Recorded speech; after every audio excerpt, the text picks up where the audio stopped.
नमस्कार, आप देख रहे हैं 10 का दम और मैं हूं आज आपके साथ आलोक।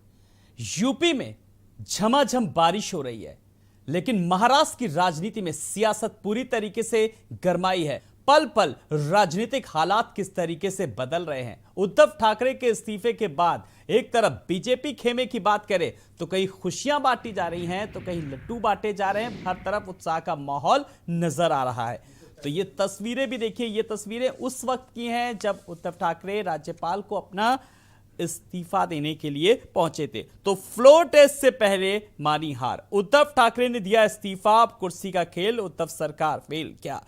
उद्धव ने फ्लोर टेस्ट से पहले कुर्सी छोड़ी और उद्धव ठाकरे ने सीएम पद से इस्तीफा दिया और उद्धव ने विधान परिषद से भी इस्तीफा दिया। आपको बता दें कि बहुमत परीक्षण से पहले उद्धव का यह इस्तीफा और उद्धव ठाकरे ने राज्यपाल को इस्तीफा सौंपा और उद्धव ठाकरे खुद गाड़ी चलाकर गए थे राजभवन। उद्धव ठाकरे के साथ उनके दोनों बेटे भी मौजूद रहे और राजभवन से निकलने के बाद मंदिर भी गए उद्धव। तो ये वो घटनाक्रम है जो अपने दर्शकों को लगातार बता रहे और उद्धव के इस्तीफे से बीजेपी काफी खुश नजर आ रही है। आज महाराष्ट्र में होना था फ्लोर टेस्ट और शिंदे गुट की बगावत से उद्धव सरकार अल्पमत में थी और आज से नई सरकार बनाने की कवायद लगातार तेज होती जा रही है। तो कुर्सी का खेल, उद्धव सरकार फेल क्या? बड़ा सवाल। उद्धव की हार, अब बीजेपी की सरकार। तो बीजेपी में सरकार बनाने को लेकर के फिलहाल कवायद तेज होती जा रही है। महाराष्ट्र सीएम उद्धव ठाकरे ने सीएम पद से इस्तीफा दिया और बहुमत परीक्षण से पहले उद्धव का इस्तीफा, उद्धव ठाकरे ने फिलहाल राज्यपाल को अपना इस्तीफा सौंपा। लेकिन अब सवाल जो आ रहे हैं इस इस्तीफे के बाद से, कौन होगा शिवसेना का नया बॉस? नई सरकार में शामिल होगा शिंदे गुट? शिंदे बनाए जा सकते हैं क्या डिप्टी सीएम? तो एकनाथ शिंदे को लेकर भी तमाम सारे सवाल कि अब जिस तरीके से क्या उन्होंने बार्गेनिंग की थी, क्या कुछ डील की थी और अब उनको कौन सा पद दिया जा सकता है। तो अब सरकार बनाने को लेकर के किस तरीके से जो पहले जोड़ तोड़ की जा रही थी, लेकिन अब पूरी तरीके से पिक्चर क्लियर है कि और इस बीच खबर ये भी है कि बीजेपी कोर ग्रुप की एक बैठक भी बुलाई गई है और बैठक भी कई मायनों में काफी अहम मानी जा रही है। उद्धव के इस्तीफे से बीजेपी काफी खुश भी नजर आ रही है। तो आज महाराष्ट्र में होना था फ्लोर टेस्ट, लेकिन फ्लोर टेस्ट से पहले ही उद्धव ठाकरे ने दिया इस्तीफा।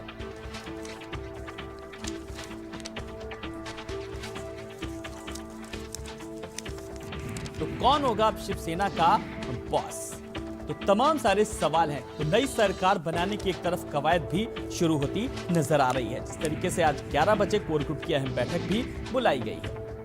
तो अब नई सरकार बनाने को लेकर के तमाम सारे सवाल हैं। बीजेपी में क्या कुछ चल रहा है और जो शिवसेना का नया बॉस कौन होगा, एकनाथ शिंदे को लेकर के किस तरीके से खबरें आ रही, कुछ ऐसे ही सवालों के आज हम जवाब जानेंगे और समझेंगे। सबसे पहले आए हुए मेहमान जो हमारे साथ जुड़े हुए हैं उनसे अपने दर्शकों का तारुफ कराना चाहेंगे। आज देश के जाने माने वरिष्ठ पत्रकार हमारे साथ हेमंत तिवारी जी हैं। हेमंत जी नमस्कार, बहुत बहुत आपका स्वागत है।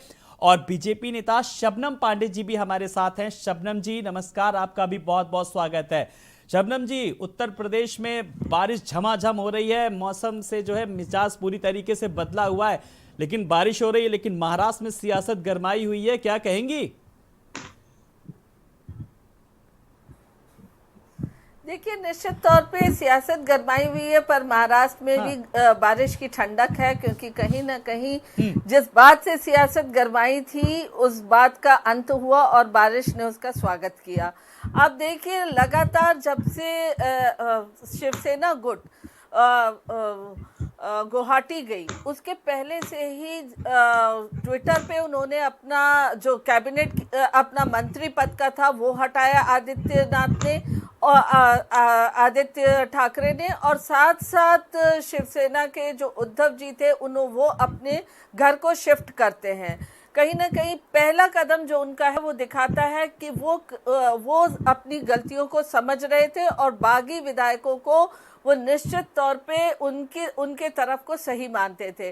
पर एनसीपी ने कहीं खेल किया, उन्हें लालच दिया लंबे समय तक, और वो उस लालच में पड़कर मुख्यमंत्री पद से इस्तीफा इस्तीफा नहीं दिए, लेकिन अंतोगत्वा सत्य की जीत होती है। जिस तरीके से उद्धव जी ने भारतीय जनता पार्टी को धोखा दिया था, आज खुद उन्हें महसूस होने लगा कि उनके कार्यशैली से उनके साथियों ने उनका साथ छोड़ा।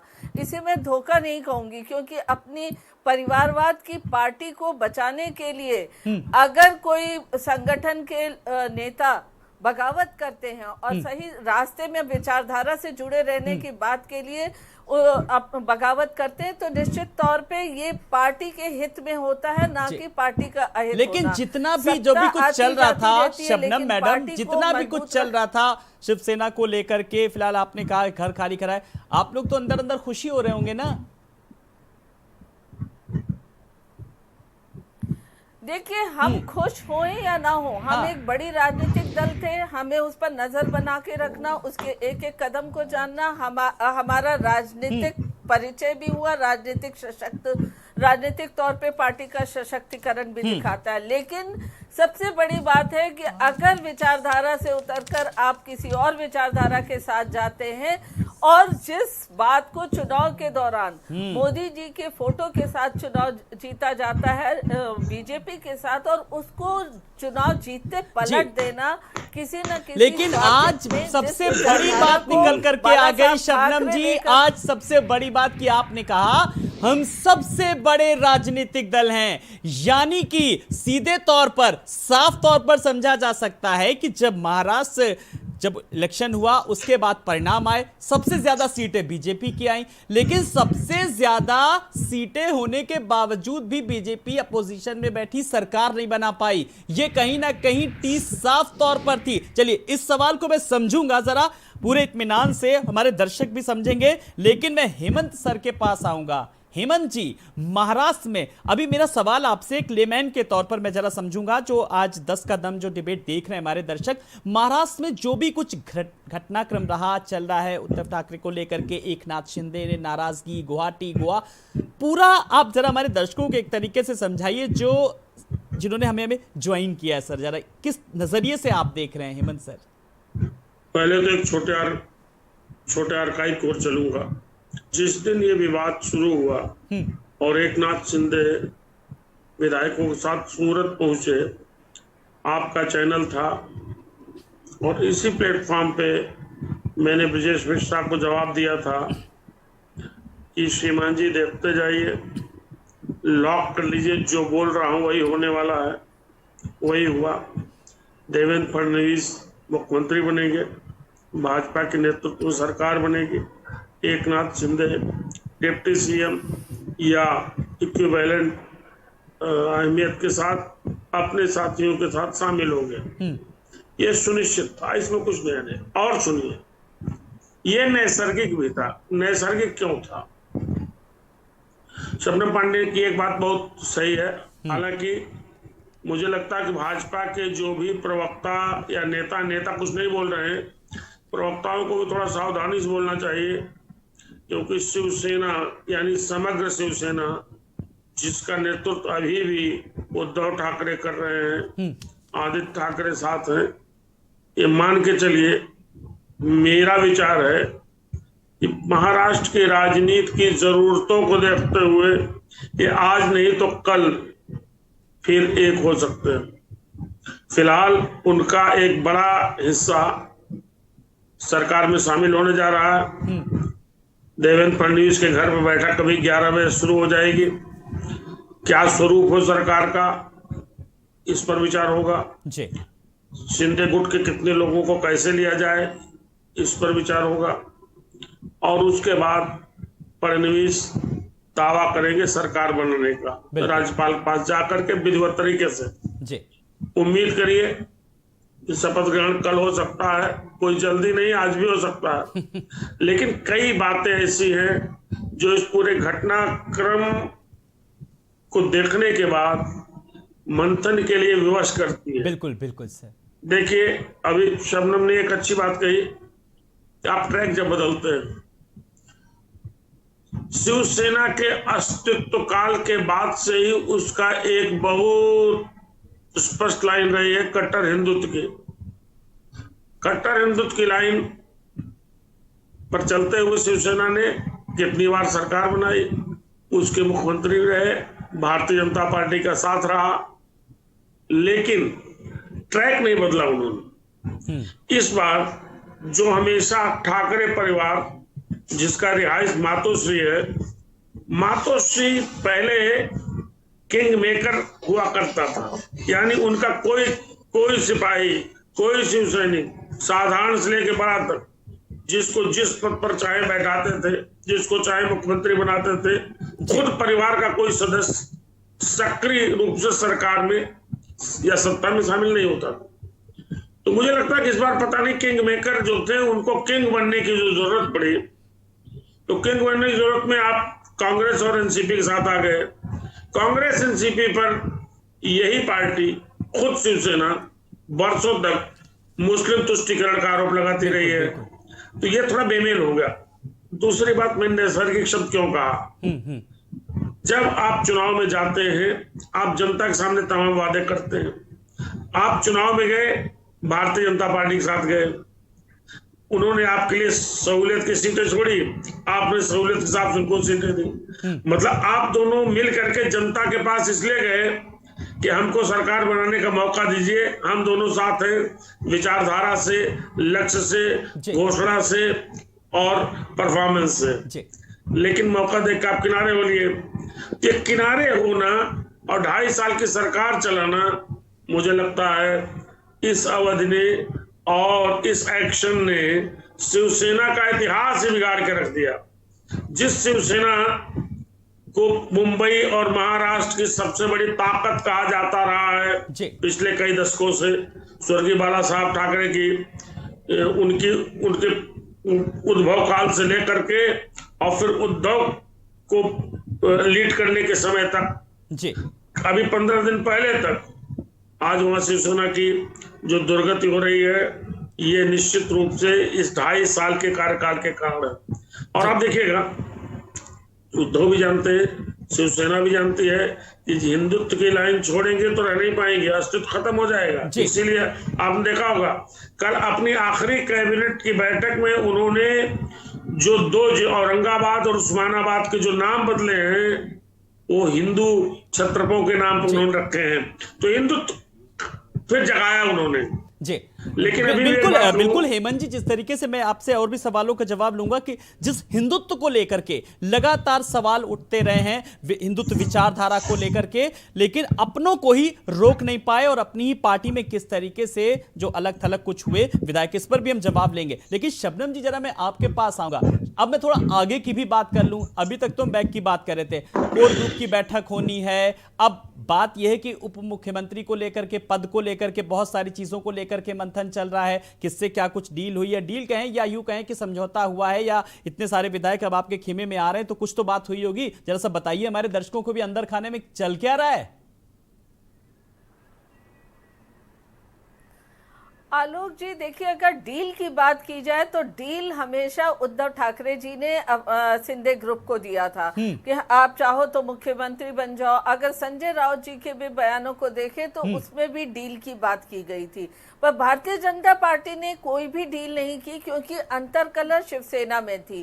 जो 400 साल पुराने विचारधारा, छत्रपति शिवाजी की विचारधारा को लेकर बाला साहब ठाकरे ने अपने को मुंबई में स्थापित किया था, उस बाला साहब ठाकरे की विचारधारा को ध्वस्त होते देखकर ये गुट अलग हुआ था। लेकिन हाँ, अगर हम बड़ी पार्टी हैं, हम सत्ता में आने के लिए हमें पहले आना चाहिए था, इस बात को हम मानते हैं, इसलिए हमने नजर रखी। और नजर रखने के बाद नजर भी शबनम जी ऐसी की नजर बड़ी पैनी थी। अगर उधर विरोध था, विरोधाभास था, तो इसका फायदा भी पूरी तरीके से उठाया जा रहा था और इसको लेकर के सवाल भी उठाए जा रहे थे, क्योंकि सवाल यूं ही नहीं उठाए जा रहे थे। एकनाथ शिंदे की और फडणवीस की किस तरीके से रात में मुलाकात हुई, कई जगह पर ये सवाल उठे थे। मतलब यानी कि आप लोग तैयारी कर रहे थे, उधर विरोध हो रहा था और उधर तैयारियां चल रही थी। आलोक जी, अगर कोई राजनीतिक दल नजर पैनी ना रखे तो राजनीतिक दल का ये हश्र होता है कि 1980 में इंदिरा गांधी जी ने 8 स्टेट्स में कि सरकार गिरा दी, राष्ट्रपति शासन लगा दिया। अगर आप नजर नहीं मजबूत रखते हैं तो आप मजबूत होते हुए भी आप सत्ता में नहीं आ सकते। आप हर वक्त कभी एक सीट से अटल बिहारी वाजपेयी जी सरकार नहीं बना पाए, तो ये नजर रखना तो कहीं कोई गलत तो नहीं है। आपको कुछ कहने की जरूरत नहीं है मैम, वो तो हुई। मध्य प्रदेश में भी जो उदाहरण था साफ तौर पर समझा जा सकता है। क्यों? देखिए, सत्य की हमेशा जीत होती है। जनता जिसको जनादेश दे उसको नकारने के लिए आप कोई भी गठबंधन बना लीजिए, या तो जनता उतार देती है या खुद ब खुद उनकी पार्टी। अच्छा, और वही मैंने आपसे सवाल किया था, जनता जिसको चाहे, जनता ने तो आपको भी देखिए किस तरीके से यही महाराष्ट्र में टीस थी। बहुत अहम सवाल का जवाब, जरा मैं इस सवाल का जवाब हेमंत सर से लेना चाहूंगा। हेमंत जी, जनता ने तो किस तरीके से, बीजेपी सबसे ज्यादा वहां पर वोट थी और उसको ये टीस थी कहीं ना कहीं। बहुत अहम सवाल का जवाब है, इसलिए जरा मैं इसको समझूंगा जरा आपसे। देखिए, जनता ने जो मैंडेट दिया था हाँ विधानसभा चुनाव के बाद, वो इस तरीके का दिया था कि वहां भाजपा के नेतृत्व वाली सरकार बने जिसमें शिवसेना शामिल हो। स्पष्ट बहुमत था, तो लोग मिला ले तो 56 और 106 बहुत क्लियर कट मैंडेट था। लेकिन उद्धव ठाकरे, मैंने क्या कहा, उद्धव ठाकरे के मन में जब ये विचार आया कि किंग मेकर के बजाय खुद किंग बने, तो उसी सारी चीजें गड़बड़ हो गई और वो गड़बड़ी इस स्तर तक चली तो अदावत में तब्दील होती रही। वैसे अभी मेरी सलाह भाजपा के प्रवक्ताओं को है कि कोई अस्थायी दुश्मनी नहीं है, शिवसेना के ही लोग हैं जिनके साथ जो आप सरकार बनाने जा रहे हो वो बहुत अलग नहीं है, कल को एक हो सकते हैं। इसलिए तो भारतीय जनता पार्टी होशियारी से काम करती है। मतलब एक शेर है ना बशीर बद्र साहब का कि दुश्मनी जमकर करो लेकिन ये गुंजाइश रहे जब फिर कभी हम दोस्त मिले तो शर्मिंदा न हो। तो भाजपा इतना बचा के चलती है और उसको पता है क्या हो सकता है। यहाँ 2-3 चीजें बड़ी महत्वपूर्ण है। मुझे लगता है कल शाम तक तय हो जाएगा किसको किस पद पर कैसे रहना है, पोर्टफोलियोज में क्या भागीदारी होगी, कौन कौन क्या बनेगा। मुझे एक चीज और लगती है जिसकी चर्चा हम लोग नहीं कर रहे हैं आमतौर पर। दरअसल भाजपा की दृष्टि उसी दिन से पूरे राजनीति पर थी और भाजपा अवसर तलाश रही थी कि कब इनको तोड़ा जाए। जब इन्होंने धोखा दिया, धोखा राजनीति में उसको धोखा कहते हैं। आप हमारे साथ खाएं पिए, हमारे घर में रहें, अदालत में जाएं तो हमारे खिलाफ चले जाएं, तो ये दुश्मनी अदावत इसी कहते हैं। उसी दिन से उनकी दृष्टि, और खाली शिवसेना पे नहीं थी, भाजपा की दृष्टि कांग्रेस और एनसीपी में थी। ध्यान रखिएगा, एनसीपी के मुखिया शरद पवार जो वहां की राजनीति के सबसे बड़े चाणक्य हैं, हर बार सरकार महाविकास अघाड़ी की बचाने के लिए खड़े रहते थे। लेकिन इस पूरे एपिसोड में उनका एक स्टेटमेंट, ये शिवसेना का आंतरिक मामला है, ये बहुत कुछ कहता है। इसका मतलब किनारे हो लिए, किनारे होने की वजह बता रहा हूं।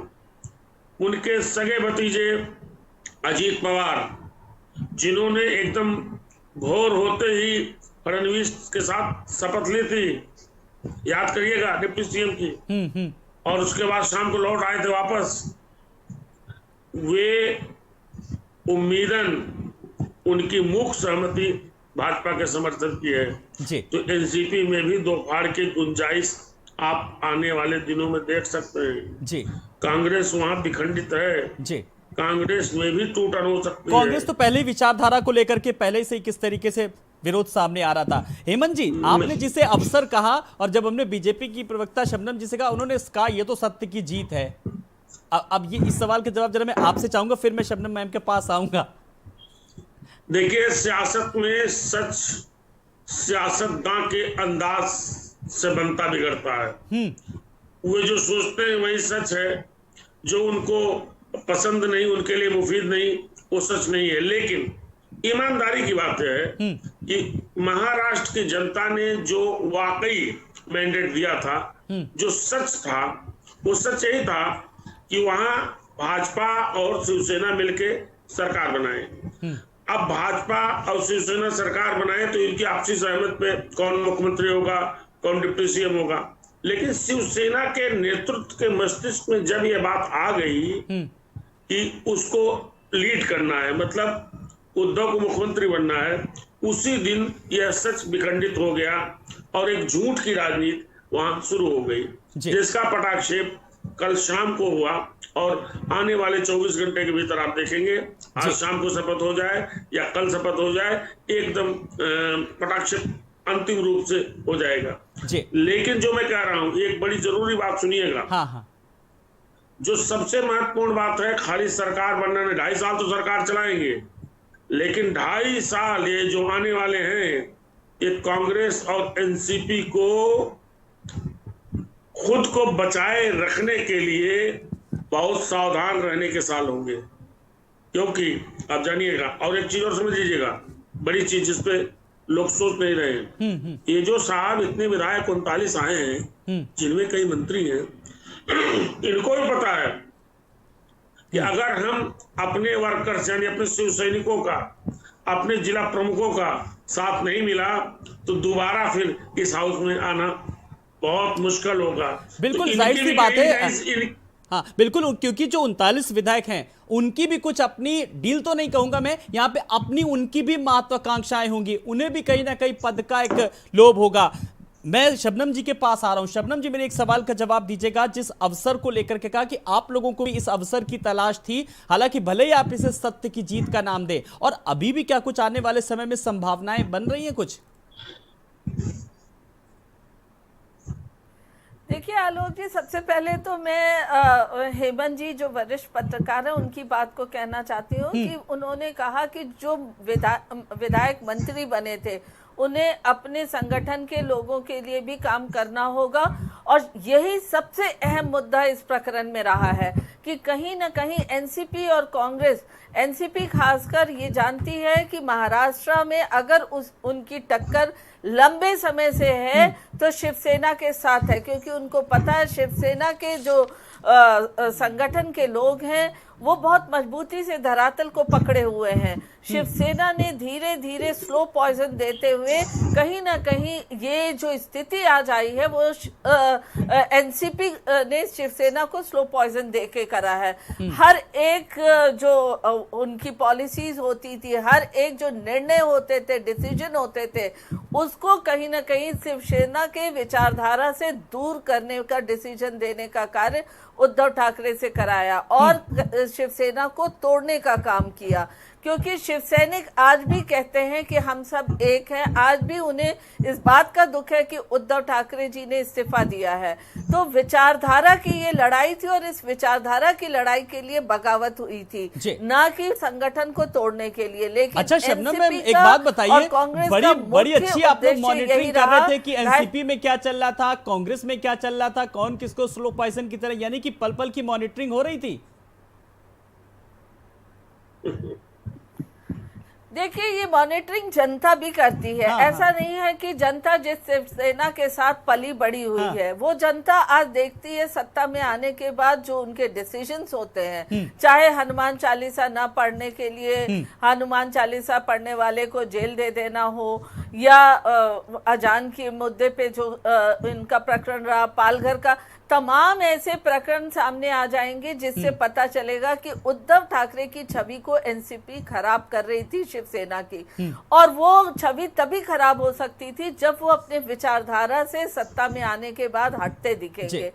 तो इस बात का फायदा एनसीपी और कांग्रेस तो एक तरफ छवि खराब की जा रही थी और दूसरी तरफ साइलेंट गेम चल रहा था,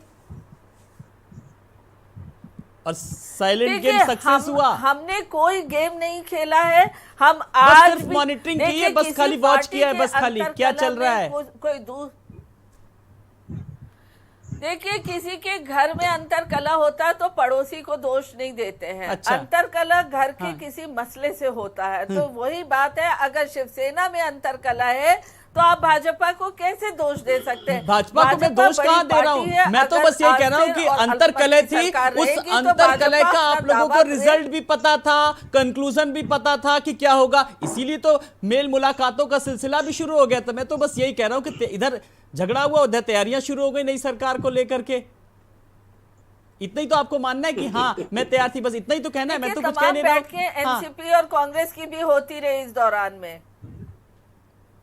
उनकी भी सभी राजनीतिक दल अपनी अपने तरीके से अपनी अपनी गोटियां खेलने का काम करती हैं, लेकिन कोई भी राजनीतिक दल अगर ये कहे कि भाजपा का हाथ था, तो मैं नहीं मानती, क्योंकि भाजपा की उनके विचारधारा में जो बदलाव आ रहा था उसका कारण भाजपा को आप नहीं दे सकते। वो खुद उसको कर रहे थे धरातल पर। और शिव सैनिक आज भी कहते हैं उनको तो सीएम तक का ऑफर चलिए, मिलता मैं है। विचारधारा तो पे मैं कैसे ये भी सवाल नहीं उठा मानती कि सकता वो हूं। विचारधारा तो दोनों की हिंदुत्व वाली थी, लेकिन उद्धव के हिंदुत्व को लेकर के कहीं ना कहीं सवाल उठाए जा रहे थे। क्या वो थोड़े से ट्रैक से हटते नजर आए? लेकिन जाते जाते उन्होंने साफ तौर पर कहा कि वो शिवसेना ऑफिस आएंगे और एक नई शिवसेना तैयार करेंगे। तो वो उस नई शिवसेना का प्रारूप क्या रहेगा, कैसे रहेगा, शिवसेना का नया बॉस कैसा होगा, कौन होगा, इस पर भी हम मंथन करेंगे। हमारे साथ मेहमान बने हुए हैं। 10 का दम जारी है। एक छोटा सा ब्रेक, फौरन हाजिर होते हैं।